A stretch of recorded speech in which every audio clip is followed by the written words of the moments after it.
हरे कृष्णा भक्तों, राधे राधे। आज हम जानेंगे हरितालिका तीज व्रत की पूजा विधि, नहा खाए से लेकर हरितालिका तीज व्रत एवं व्रत में उपयोग होने वाली पूजा सामग्री क्या क्या होगी एवं व्रत का पूजा कैसे करना है एवं तीज व्रत का पारण कैसे करना है, ये सब हम आज जानेंगे।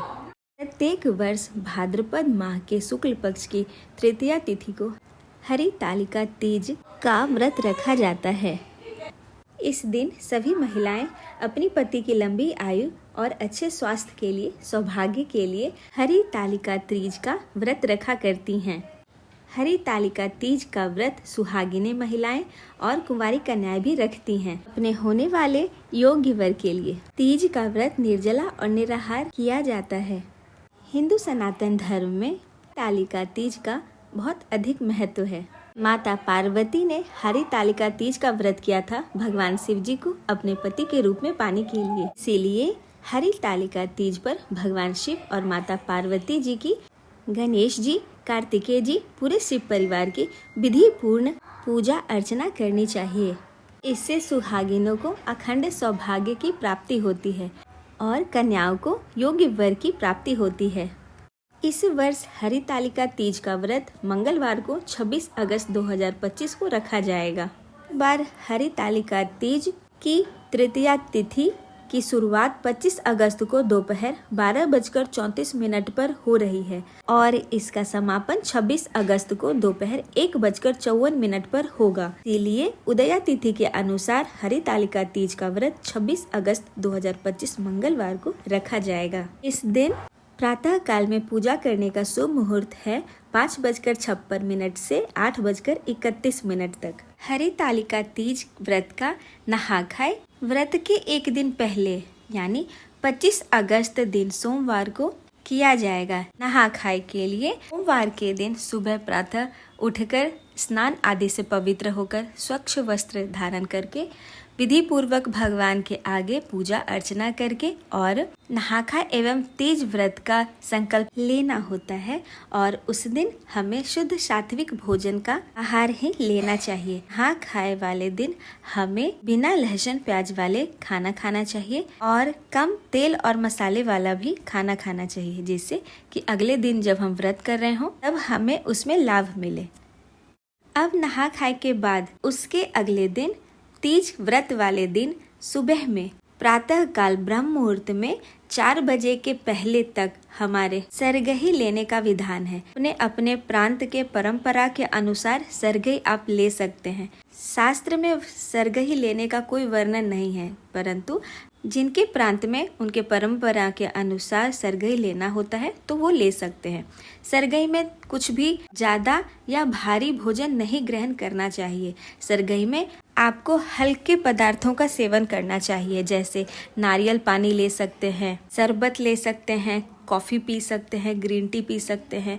किन्हीं को जिनको भी इन सब की आदत हो, जिससे उनकी तबीयत बिगड़ सकती है, तो वो खाद्य पदार्थ वो ले सकते हैं। जिनमें उनको दवा भी किन्हीं को खाना होता होगा तो वो दवा भी ले सकते हैं शरबत और जल के साथ। बस ये ध्यान में रखना है कि ऐसे पदार्थ ले जिससे आपको व्रत वाले दिन अधिक प्यास नहीं लगे और आपकी तबीयत नहीं बिगड़े। और सरगही ग्रहण कर फिर आप अच्छे से ब्रश कर स्नान आदि कर अपने व्रत का संकल्प करें और अपना व्रत शुरू करें। हरितालिका तीज के दिन माता पार्वती, भगवान शिव जी, गणेश जी और कार्तिकेय जी, इन सब की पूजा के लिए विशेष प्रकार से पूजा सामग्री का ध्यान रखना चाहिए। पूजा सामग्री में फूल, फल, कपूर, घी, दीपक, मिठाई, पान, सुपारी, बताशा, घी का दीपक, कुमकुम, पूजा कलश, सूखा नारियल, शमी पत्ता, धतूरा, बेलपत्र, शहद, गुलाल, पंचामृत, कलावा, मौली, इत्र, चंदन, मंजरी, तुलसी मंजरी, अक्षत, गंगा जल, दुर्वा, जनेऊ और सभी के लिए वस्त्र अपने सामर्थ्य के अनुसार। यह सभी सामग्री की पूजा के पहले व्यवस्था करनी चाहिए। जानते हैं हरितालिका व्रत की पूजा विधि में पूजा कैसे करनी चाहिए। हरितालिका तीज के दिन सुबह जल्दी उठकर स्नान कर पवित्र वस्त्र धारण करना चाहिए। इसके बाद अपने घर के मंदिर में दीप प्रज्वलित कर भगवान शिव जी की, माता पार्वती जी की, गणेश जी की, कार्तिकेय जी की, इन सभी की विधि पूर्वक पूजा अर्चना करनी चाहिए। फल और नैवेद्य भी अर्पण करना चाहिए और हाथों में गंगा जल अक्षत फूल लेकर हरितालिका तीज व्रत को करने का संकल्प लेना चाहिए। इसके बाद आपके मंदिर में सभी अन्य देवी देवताओं की भी विधि पूर्वक पूजा करनी चाहिए, घी का दीपक अर्पण करना चाहिए और उनकी आरती करनी चाहिए। पूरे दिन उपवास रहकर भगवान की भजन और कीर्तन करनी चाहिए। शिव स्तुति, शिव स्तोत्रम, शिव रुद्राष्टकम, विष्णु सहस्त्रनाम, विष्णु स्तोत्रम, राधा कृपा कटाक्ष जैसे स्तोत्र का पठन और श्रवण करना चाहिए और भागवत गीता का भी पाठ करना चाहिए। आप शिव पुराण का भी पाठ कर सकते हैं। इसके बाद संध्या काल में जब प्रदोष काल का मुहूर्त हो तब हमें फिर से गणपति जी की, कार्तिकेय जी की, शिव जी की और माता पार्वती जी की, इन सब की विधि पूर्वक पूजा अर्चना करनी चाहिए। एक चौकी बिछाकर उसके ऊपर लाल वस्त्र या पीला वस्त्र से आसन की स्थापना करनी चाहिए। उसके बाद उस आसन पर शिव जी की, माता पार्वती की, गणेश जी की और कार्तिकेय जी की, शिव परिवार की मिट्टी से निर्मित मूर्ति या फिर फोटो फ्रेम भी रखनी चाहिए। उसके बाद शिव परिवार की विधि पूर्वक करनी चाहिए। सबसे पहले आप उनका अभिषेक करें, फिर पुष्प अर्पण करें, बेलपत्र और पुष्प माला अर्पित करें, घी का दिया जलाएं, धूप बत्ती दिखाएं और सारे नैवेद्यम भोग लगाएं।